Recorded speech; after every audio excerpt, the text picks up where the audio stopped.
I don't think things can get worse for OpenAI right now. Quick recap. In July 2026, OpenAI wanted to know how good its newest AI model was at hacking, so they ran a test. They dropped this model in a shell environment cut off from the internet, but they switched off some of its safety instincts.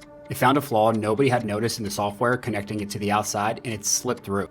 And even though it had no internet, it found a vulnerability in the proxy environment, and that allowed it to execute code that gave it outbound network access to the internet.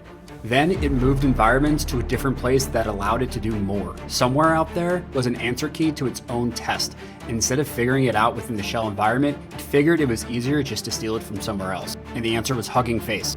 It found two weaknesses in how Hugging Face handled its file uploads, and it slipped through and stole credentials. Within half a day, it had near total control of all of their servers. Now, the crazy part that we've all heard is that Hugging Face caught it themselves. Because the commercial OpenAI models were unable to tell a defender from an attacker, they weren't able to use OpenAI's models to catch what was going on.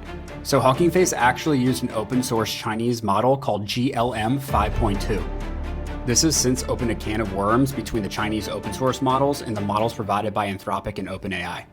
Anyway, Hugging Face patched the holes, OpenAI killed the experimental model, and reported the flaw industry-wide. And until a few days ago, that was the end of it. But here's the wild development.